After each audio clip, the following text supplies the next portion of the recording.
Good morning, YouTube. I'm going to show you how to make butter beans with bacon. This one's a dish that is so good, your table is going to sing, and your family's going to talk about it forever. This is one fabulous dish. Let's cook, y'all. We got a family to feed. All right, so I scooted, what's a past tense of scooted over. I moved the bacon over there. I did drain a little bit of the bacon grease into the bottom of this slightly bigger pot. I was afraid my little pot, it's cute, but I was afraid it wasn't going to be big enough. So I've got my onion. We're just putting him in here. You don't really have to worry too much about sauteing this onion. We're going to cook this down for a little bit. But while our bacon is finishing off getting crispy, I was afraid this little pot wasn't going to be big enough to stir because I'm kind of a hot mess. I will throw stuff all over the stove. So I was afraid I wasn't going to have enough real estate to work with.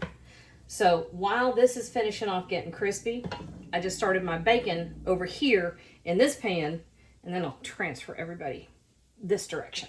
Okay, so that's it. That's all. That's the only extra thing that happened. Perfect. Okie dokie. Our onions are nice and fragrant. Our bacon on the last stretch. All right, so 24 ounces of our beans right in there.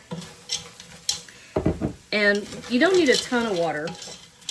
And like most frozen food, these are frozen when they're really super ripe. Okay, so these are really at the height of fresh and ripe and delicious.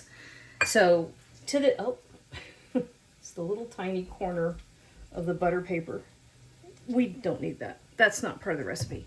All right, so what was I saying about frozen food? Oh, it goes really straight from the field to the freezer. So it's right at the, boom. It's actually fresher than a lot of times. If you buy something fresh at the supermarket, it's actually taken it a few days to go from the field. So frozen food and canned food often, not always, but often, can be a little bit fresher. I say that with awkward quotations. All right, so all of our ingredients, the salt, the pepper, the brown sugar, and that little bit of butter. It's not a little bit, it's a quarter of a cup. Just all goes in here. And I had 2 pints of water. Let's see, 4 cups. So at about 4 cups of water, just enough really to cover it. And we're going to let this come up to a simmer, and we're going to simmer just until those beans are cooked through, right? Does not take all that long. I'm going to start checking this maybe at about 20 minutes. That will give our bacon enough time to go ahead and finish. And we don't want this to drown. We don't want too much liquid in it. But that's really, we're about done. I mean, this is the easiest recipe in the world. But it's also one of those things that is just like, mwah, so good. All right?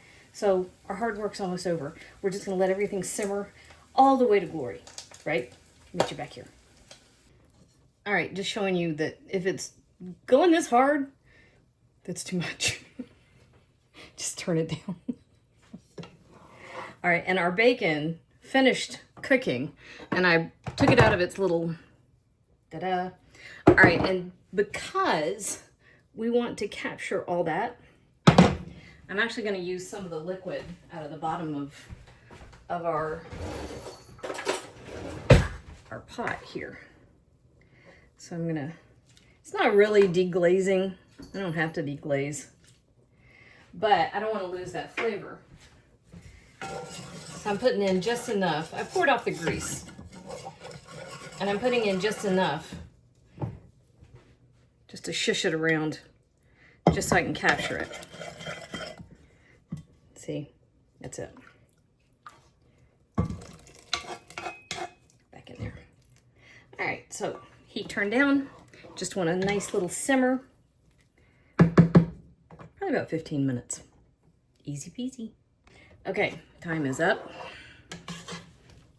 These are so flipping good. Okay, so our little bacon back in the pot. Oh, I got it all. That doesn't happen very often. We just stir it together. And again, if you started with dried beans, you're going to want to let them go a little bit longer, but just taste it, see if they're tender. And I like when the bacon keeps a little bit of body.